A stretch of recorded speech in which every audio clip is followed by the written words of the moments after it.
Hello everyone. हाँ जी बेटा, कैसे हो आप सब? हाँ जी, hope so you are all good. हाँ जी बेटे, आज हम करेंगे एक्सरसाइज 5.1। 5.1 क्वेश्चन नंबर 1 से स्टार्ट करेंगे हम। In which of the following situations does the list of number involve making an arithmetic progression and why. इसमें इसने ये पूछा है कि जो ये सिचुएशंस दी हैं, 4 सिचुएशंस दी हैं, इनमें से कौन सी सिचुएशन अरिथमेटिक प्रोग्रेशन बना रही है, यानी कि एपी बना रही है। हमने ये चेक करना है, ठीक है। फर्स्ट कंडीशन है the taxi fare after each kilometre when the fair is ₹15 for the first kilometre and ₹8 for the each additional kilometre. तो हमारी क्या सिचुएशन है कि एक टैक्सी का उन्होंने फेयर बताया, रेंट बताया कि फर्स्ट किलोमीटर मतलब फर्स्ट 1 किलोमीटर के लिए कितना रेंट है उसका 15। और अगर हम उससे आगे मतलब वो कार वो टैक्सी उससे आगे जाती है तो हर एक 1 किलोमीटर का वो कितना लेगी, ₹8 एक्स्ट्रा चार्ज होंगे। उसको हम बोलते हैं एडिशनल चार्ज। जैसे मैं बता रही हूँ कि जैसे मान लो कि हमारा ये फर्स्ट किलोमीटर है, यहाँ से फर्स्ट किलोमीटर है। फर्स्ट किलोमीटर का जो रेंट है, पहले फर्स्ट किलोमीटर का रेंट है ₹15 है, ठीक है। इसके आगे अगर हम जाते हैं, जितना भी आगे अगर जाते हैं, मान लो हम इतना आगे और जाते हैं, तो ये जो फर्स्ट 1 किलोमीटर उसके तो ₹15 उसने चार्ज करने ही करने हैं। तो नेक्स्ट हम जितना भी जाते हैं आगे, हम अगर हम टैक्सी लेके जाते हैं 2 किलोमीटर 3 किलोमीटर 4 किलोमीटर, तो हर एक किलोमीटर के +8 एडिशनल चार्ज लगेंगे ही लगेंगे, चाहे हम जितना मर्जी जाएं, ठीक है। तो जितना हम किलोमीटर आगे जाएंगे पर किलोमीटर के ₹8 एक्स्ट्रा लगते रहेंगे, ठीक है जी। तो इसके हम देखते हैं। अब स्टेटमेंट में हमें पहले क्या लिखना है, हमारा solution taxi fare for first kilometre कितना बोला उसने, ₹15, ठीक है। और additional kilometre taxi fare for additional kilometre कितना बोला है, 8 की 8 ऐड होते जाएंगे। तो अगर ये फर्स्ट किलोमीटर है तो हमारी एपी किससे शुरू होती है, ए से, तो ये हमारा ए आ गया, A1 आ गया, ठीक है। तो हमारा A1 कितना आ गया 15। तो हमने A2 निकालना है। A2 में क्या करेंगे, 15 में 8 प्लस होते जा रहे हैं ना, 8 प्लस कर देंगे तो कितना बन गया 23। फिर A3 कितना आ जाएगा, 23 में 8 प्लस कर देंगे तो कितना आ जाएगा, 8 3 11 और ये आ गया 31। तो हमें कोई भी एपी बनाने के लिए हमें 2 या 3 टर्म्स चाहिए होती हैं। ये हमारी फर्स्ट टर्म आ गई, ये सेकंड आ गई और ये क्या आ गई, थर्ड टर्म आ गई।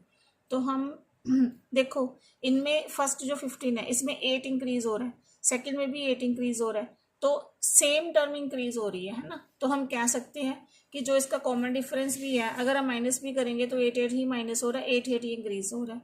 तो हम क्या लिख सकते हैं, वी ऑब्जर्व दैट, हाँ जी, वी ऑब्जर्व दैट टर्म आएगा यहाँ पे, we observe that each term increase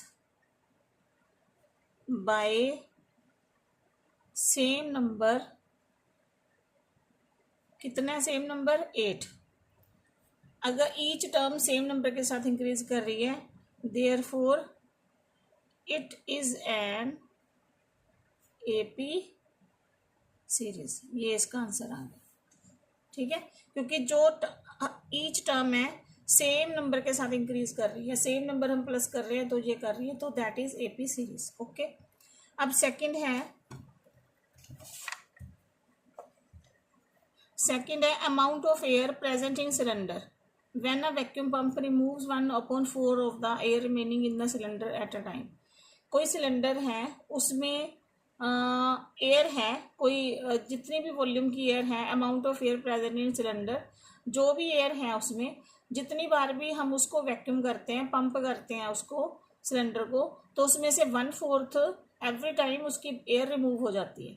मतलब जितनी भी एयर उस सिलेंडर में भरी हुई है, जितनी बार उसको पंप किया जाता है उसमें से एयर निकाली जाती है बाहर, तो एवरी टाइम 1/4 मतलब टोटल एयर ऑफ उसका 1/4 पार्ट बाहर आ जाता है, air remaining in the cylinder at a time. ठीक है, इसकी हमने एपी बनानी है। अब यहीं से स्टार्ट होएगा। क्या करेंगे, let the amount of air present in the cylinder, let the, क्योंकि टोटल तो हमें पता नहीं ना है, let the amount of air present in cylinder. इसको आप कुछ भी लेट कर लो, वी लेट कर लो, एक्स लेट कर लो, कुछ भी आप लेट कर सकते हो। ठीक है,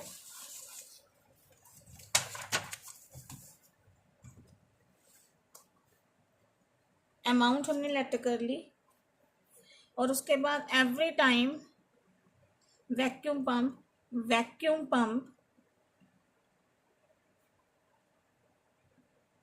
रिमूव एयर एवरी टाइम, कितना एयर रिमूव करता है, जितनी टोटल है उसका 1/4 ऑफ एक्स, यानी कि ये आ गया। ठीक है, अब ये हमारा जो हमने लेट किया है ये हमारा क्या आ गया, ये हमारा A1 आ गया, क्योंकि फर्स्ट जो है नंबर वो हमारा A1 है। ठीक है, तो अगर उस टोटल एयर इतनी थी उसमें से इतनी मतलब रिमूव होगी फर्स्ट पंप के बाद, तो लेफ्ट एयर कितनी बची, लेफ्ट एयर इक्वल टू यानी कि एक्स टोटल माइनस जितनी उसमें से रिमूव होगी, ये माइनस कर देंगे। तो इसको सॉल्व करेंगे, ये आ जाएगा हमारा 4x माइनस एक्स, तो कितनी एयर बची, 3/4x। अब सिलेंडर में इतनी एयर है, समझ में आया। जैसे ये एक सिलेंडर है, ये सिलेंडर में टोटल एयर है। अब जब फर्स्ट टाइम पंप हुआ तो इसमें से 1/4 एयर क्या निकल गई, बाहर निकल गई। लेट्स सपोज कर लो कि ये डार्क वाला पार्ट बाहर निकल गया, अब ये लेफ्ट एयर बची है। ठीक है, अब जब इसके 1/4 बाहर हुई तो टोटल में से 1/4 माइनस हो गया, तो ये कितनी एयर, मतलब अब इसमें लेफ्ट कितनी बचेगी, 3/4x एयर इसमें लेफ्ट बचेगी। तो अब एक बार और पंप करेंगे, तो नेक्स्ट टाइम जब पंप करेगा, तो पंप मैं इसको ऐसे दिखाती हूँ, नेक्स्ट टाइम जब पंप करेगा यहाँ पे, तो अब जो ये वाला पार्ट है इसमें से एयर निकलेगी। ठीक है, तो नेक्स्ट टाइम अब लेफ्ट एयर हमने बतानी है कि जब ये तो हो गया ना कि फर्स्ट टाइम टोटल एयर में से जब फर्स्ट पंप किया तो इतनी एयर बाहर निकल गई, अब ये आ गया। अब नेक्स्ट हमने बताना है कि अब इसमें जो लेफ्ट रहेगी वो हमारा A2 रहेगा। अब यहाँ पे लेफ्ट एयर कितनी आ गई, ये। ठीक है, तो ये हमारा कितना बन गया, A2 बन गया हमारा। अब जो ये एयर बचगी, अब इस अगर एक बार पंप और करेगा तो इसमें से फिर 1/4 फिर निकलेगी, है ना। तो सेकेंड टाइम, ये हमारा फर्स्ट टाइम था, फर्स्ट टाइम पंप किया, अब ये सेकेंड टाइम किया, अगेन जब पंप करेगा। हाँ जी बेटे, ये देखो आप ध्यान से समझो इसको कि यहाँ पे टोटल एयर थी हमारी एक्स, तो जब उसने 1/4 जब उसने पंप किया तो 1/4 एयर उसकी बाहर आ गई, तो हमने टोटल में से माइनस कर दिया, तो अब ये इतना रह गया। ठीक है, अब इसमें से ये A2 नहीं होएगा, ये फर्स्ट टाइम पंप हुआ था। ठीक है, ये जो पंप हुआ था फर्स्ट टाइम यहाँ पे हुआ था, फर्स्ट पंप, इसको हम लिख देते हैं, हिंट बन जाएगा हमारा। फर्स्ट टाइम जब पंप हुआ था तो इतनी एयर रिमूव होगी उसमें से। ठीक है, अब सेकेंड टाइम, जब सेकेंड टाइम पंप किया उसने तो कितनी एयर थी सिलेंडर में, इतनी थी ना। तो सेकेंड टाइम जब था तो उसके पास सिलेंडर में एयर थी इतनी, तो इसका पंप किया उसने, तो यहाँ पे कितना आ गया, 3x, ऊपर तो 3x आ गया, यहाँ पे आ गया 16। अब इसमें से रिमूव की उसने एयर, मतलब इसमें ये रिमूव हुई है ना एयर, कि जब सेकेंड टाइम उसने पंप किया तो ये 1/4 रिमूव होगी। ठीक है, जब 1/4 रिमूव होगी तब इसको माइनस करेंगे। अब लेफ्ट एयर कितनी रही, यहाँ पे लेफ्ट एयर रहेगी 3x/16 माइनस 1/4। अब इसका सॉल्व करेंगे। अब यहाँ पे आ गया हमारा, इसका लो एलसीएम कितना आएगा, 4 4 ज़ा 16, 4 1 ज़ा 4, तो 16 ही आ गया। 16 डिवाइडेड बाई 16 1, 1 को 3 के साथ मल्टीप्लाई किया 3, 16 डिवाइडेड बाई 4 4, 4 को मल्टीप्लाई किया तो ये आ गया, ठीक है, ये x आएगा साथ में। तो यहाँ पे कितना आ गया, -1/16x। अब ये आ गया इतना।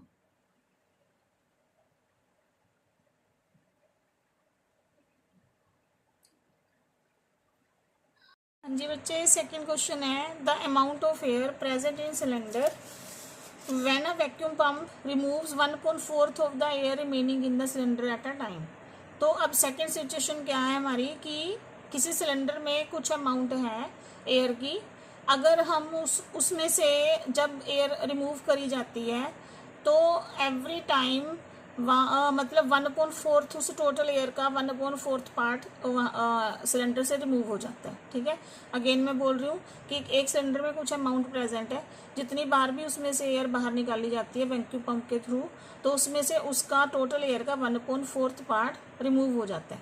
तो हमने इसी सिचुएशन से हमने चेक करना है कि क्या ये कंडीशन एक एपी सीरीज बनाएगी और कि नहीं, ठीक है। तो देखते हैं। तो हमारे पास टोटल एयर हम उसको लेट कर लेंगे, कुछ भी लेट कर लो, x लेट कर लो, n लेट कर लो, टोटल एयर हमें लेट करनी पड़ेगी। सेकंड सिचुएशन है let air present in cylinder, x let कर लो, ठीक है। आफ्टर वैक्यूम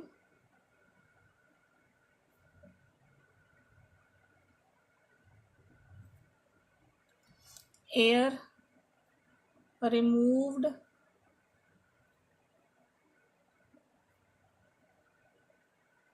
फ्रॉम सिलेंडर, कितनी एयर, टोटल एयर की कितनी रिमूव हो जाती है, 1/4, ठीक है। तो अब ये जब फर्स्ट पंप हुआ है, ये फर्स्ट पंप हुआ है, जब फर्स्ट पंप किया तो उसमें से कितनी एयर रिमूव होगी, 1/4 टोटल का। तो अब यहाँ पे लेफ्ट एयर कितनी रही, तो टोटल में से जो 1/4 रिमूव इसको माइनस कर देंगे, तो ये आ गया हमारा 4x minus x equal to कितना आ गया, 3/4x, ठीक है। अब सिलेंडर में ये वाली एयर बची हुई है, ठीक है। अब जब नेक्स्ट पंप होगा, सेकंड पंप, जब सेकंड पंप होगा, जब सेकंड पंप हुआ तो एयर कितने रिमूव होगी, अब इसका 1/4 रिमूव होएगा, 3/x 1/4, ठीक है।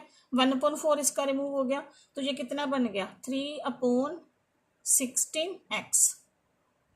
जब सेकंड टाइम पंप किया तो 1/4 फिर उसका रिमूव हो गया, ठीक है। तो अब कितना बच गया, 3/16x।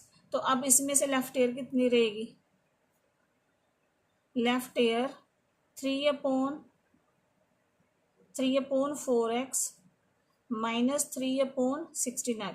अब इन दोनों को माइनस करेंगे, ठीक है।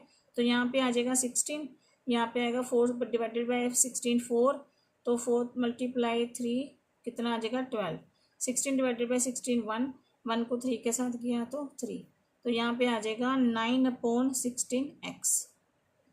तो हमारी ये कितनी टर्म्स आ गई, 3 टर्म्स आ गई, ठीक है। फर्स्ट हमारा क्या आया था x, ये हमारा a1 आ जाएगा। अब ये हमारा था टोटल एयर, ये थी a1। सेकेंड टाइम जो रिमूव करी एयर तो कितना बचा ये, तो ये था हमारा a2, ठीक है। और नेक्स्ट टाइम जब फिर फर्स्ट टाइम रिमूव करी तो इतना था, सेकेंड टाइम रिमूव करी तो कितनी बची एयर, 9/16। ये हमारी 3 टर्म्स होगी। तो कोई भी हमें एपी अगर कंफर्म करनी है, उसका कॉमन डिफरेंस निकालना है, तो हमें 3 टर्म्स में हम निकाल सकते हैं, है ना। तो अब हम चेक करेंगे। तो हमारी ये जस्ट हमारी ये बन गई, सीक्वेंस बन गया x, सेकेंड टर्म हमारी आ रही है ये, और थर्ड टर्म आ रही है हमारी ये। तो हम इसको चेक कर लेंगे ये एपी बना रहा है कि नहीं बना रहा। तो a हमारा आ गया x, तो d कितना आएगा, a2 माइनस a1, a2 पे है 3/4x माइनस x, तो इसको सोल्व करेंगे तो यहाँ पे आ गया 4, यहाँ पे आ गया 3x, और यहाँ पे आ गया 4x, तो कितना आया -1/4x। ठीक है, तो अब A3 में से A2 माइनस करेंगे, ये है 9/16x, 3/4x। यहाँ पे आ गया 16, यहाँ पे 9 ही आ जाएगा, तो यहाँ पे आ गया 4/16, 4 × 3 12। तो 12 में से 9 गए तो कितना रह गया हमारा 3/16। अब ये हमारा क्या आया, कॉमन डिफरेंस आया। यहाँ पे आ रहा है -1/4x, यहाँ पे आ रहा है 3/4x। तो ये हमारा सेम नहीं है, तो हम क्या लिख सकते हैं, common difference is not same, therefore it is not an AP series. ये इसका आ गया आंसर। ठीक है बच्चा, नेक्स्ट है बच्चे question, the cost of digging a well after every metre. ठीक है, after metre of digging when it cost is ₹150 for each first metre and rises by ₹50 for each subsequent metre.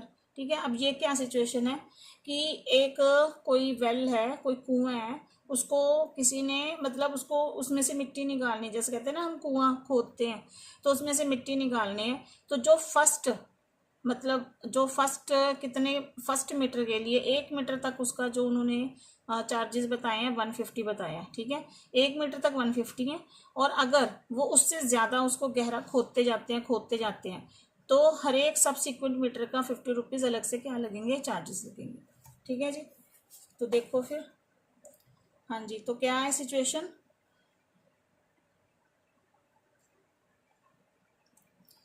Cost of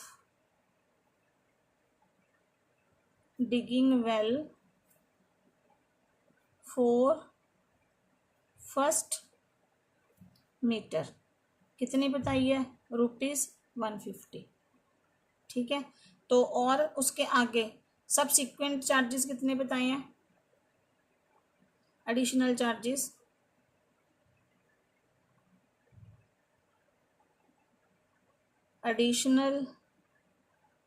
charges for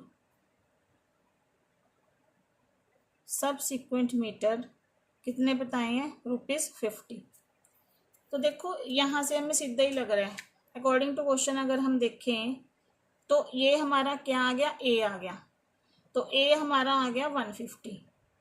तो 150 में 50 अगर उससे आगे वो कुआं खोदता है तो 50 रुपीज़ लग गए, तो कितना बन गया 200 में फिर आगे उसने खोदा तो कितना बन गया 250 में फिर एक ले लेते हैं, 50 गए तो कितना गया 300। अब हम क्या देख रहे हैं कि इसका जो कॉमन डिफरेंस है वो क्या आ जाएगा, सेम आ जाएगा, हमें ये दिख ही रहा है ना। तो ए हमारा कितना आ गया 150, तो डी क्या आएगा T2 माइनस T1, तो कितना आ गया T2 माइनस T1 कितना आ गया 50। ठीक है, तो अगर हम करेंगे T3 माइनस T2 तो ये भी कितना आ गया 50 इंक्रीज हो रहे हैं ना, तो इसकी हमें सारी एपीज का निकालने की ज़रूरत ही नहीं है। तो अब ये भी क्या हो रहा है कि इसमें जो ये टर्म है, term increased by same number, therefore it is an AP series. यहाँ पे भी टर्म सेम नंबर से इंक्रीज कर रही है तो ये AP है। ठीक है, नेक्स्ट देखते हैं बच्चे। हाँ जी बच्चे, नेक्स्ट है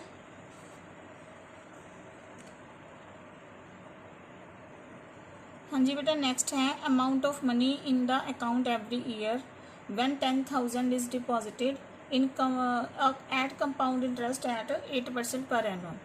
मतलब जो अब ये जो सिचुएशन दिया हमें, ये क्या बताया कि किसी अकाउंट में 10,000 रुपये मतलब जमा हैं, डिपॉजिट होते हैं, तो उसके ऊपर हर साल 8% कंपाउंड इंटरेस्ट लगता है। ठीक है, तो ये कंपाउंड इंटरेस्ट हमने छोटी क्लासेस में भी किया है। ठीक है, तो बैंक में पैसे कितने जमा है हमारे, बैंक में मतलब अमाउंट हमारी कितनी डिपॉजिट है, जो हमारी अमाउंट इन बैंक है वो कितनी है 10,000। ठीक है। तो इस पे कंपाउंड इंटरेस्ट लग रहा है, कंपाउंड इंटरेस्ट कितना लग रहा है 8%।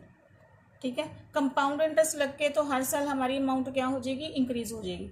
इस पे जितना कंपाउंड इंटरेस्ट एक साल में लग गया तो जितनी अमाउंट साल के एंड में बनेगी, तो फिर अगेन उसके ऊपर 8% लगेगा कंपाउंड इंटरेस्ट। मतलब फिर 10,000 पे नहीं लगेगा, जितना कंपाउंड इंटरेस्ट इसका एक साल में लगेगा ये अमाउंट इंक्रीज हो जाएगी, उसके ऊपर फिर मतलब जो अमाउंट इंक्रीज होती जाएगी उसके ऊपर अगेन 8% कंपाउंड इंटरेस्ट लगता रहता है। ये हमने छोटी क्लासेस में किया है, 8th क्लास में भी किया है। ठीक है, तो देखो ये क्या क्वेश्चन है फिर। अब जो ये अमाउंट है, amount deposit, amount deposited in bank कितनी है, स्टार्टिंग अमाउंट 10,000। ठीक है, 10,000 रुपीज़, ये हमारा क्या आ गया, A1 आ गया। इतनी अमाउंट हमारी बैंक में डिपॉजिट है तो हमारा ये क्या आ गया, A1 आ गया। तो इंटरेस्ट कितना है इसके ऊपर, इस अमाउंट के ऊपर कितना इंटरेस्ट है, 8%। ठीक है, तो अब अकॉर्डिंग टू क्वेश्चन क्या बनेगा, 8/100। अब इस पे पहले साल में interest in first year,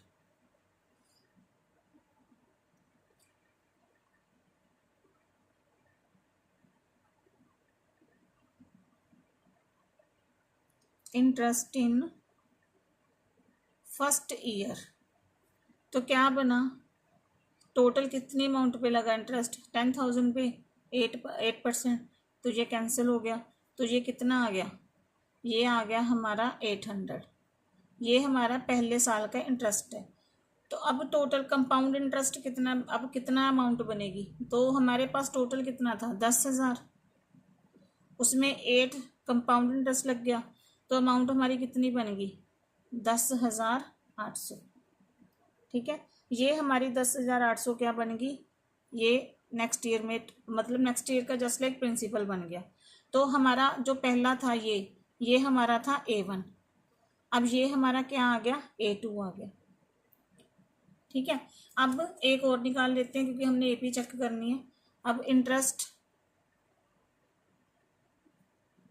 in second year, अब सेकेंड ईयर किस पे इंटरेस्ट लगेगा, इस पे लगेगा, ये हमारी अमाउंट है। तो इसका आएगा 8/100 मल्टीप्लाई ये, तो ये कैंसिल हो गया। अब 108 को 8 के साथ मल्टीप्लाई करो, 108 मल्टीप्लाई 8, 8 8 सा 64, और ये कितना आ गया 8, तो आ गया 864। ये कंपाउंड इंटरेस्ट आ गया। ठीक है, ये भी हमारा कंपाउंड इंटरेस्ट निकल है ना, ये भी हमारा कंपाउंड इंटरेस्ट आ गया। अब ये किस में ऐड होएगा, जो ये पिछले वाला, पिछले साल का जो अमाउंट था, तो पिछले साल हमारी अमाउंट थी 10,800, अब इसमें 864 ऐड हो जाएगा, तो ये बन के आएगा हमारा 11,640 46।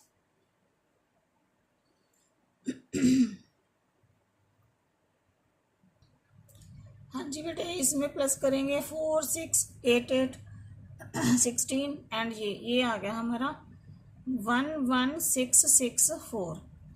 ये अमाउंट आ गई हमारी सेकेंड ईयर की। ठीक है, तो ये हमारा कितना आ गया, A3 आ गया। हमारी 3 टर्म्स निकल गई। ठीक है, तो हम इनको लिख लेते हैं सीक्वेंस को। फर्स्ट था हमारा 10,000, सेकंड जो इंटरेस्ट लग के अमाउंट बनी हमारी ये, और थर्ड हमारी जो अमाउंट बनी ये। तो अब हम चेक कर लेंगे क्या ये AP है। हाँ जी बेटे, ठीक है, तो अब हम इसको चेक करेंगे क्या ये AP बना रहे हैं। तो हमारे पास A कितना है, हमारे पास 10,000, तो अब हमने D निकालना है। तो T2 में से, या इसको टर्म भी बोल सकते हो, A2 A1 भी बोल सकते हो। तो 10 इसमें से माइनस करेंगे 10,000। ठीक है, तो इसको माइनस करके हमारा सीधा ही आ जाएगा 800। तो अब A3 माइनस A2, यहाँ पे है हमारा 11,664 माइनस 10800, तो इसको माइनस करके देख लेते हैं।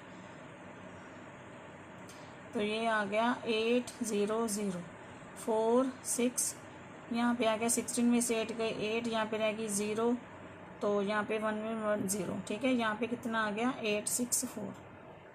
तो यहाँ पे कॉमन डिफरेंस सेम नहीं आ रहा, तो हम क्या लिखेंगे, common difference is not same, therefore it is not an AP series. ठीक है बच्चे, बस तो नेक्स्ट जो क्वेश्चन है, ये क्वेश्चन नंबर 1 यहाँ पे ख़त्म होता है। नेक्स्ट क्वेश्चन हम नेक्स्ट वीडियो में करेंगे, ठीक है। बट अब बस एक चीज़ मैं और बोलूँगी कि यहाँ पे बस आपने यही ध्यान रखना है कि कहाँ पे AP बनानी है और कहाँ हमने कॉमन डिफरेंस और फर्स्ट टर्म निकालनी है, ठीक है। अब जो मैंने इंट्रोडक्शन में आपको बताया था उसमें फ़िलहाल मैंने 5.1 और 5.2 से रिलेटेड मैंने इंट्रोडक्शन दी है। जो 5.3 में जो SN शुरू होएगा, सम ऑफ AP सीरीज होएगी, वो मैं उस एक्सरसाइज से पहले ही आपको बताऊंगी, ठीक है।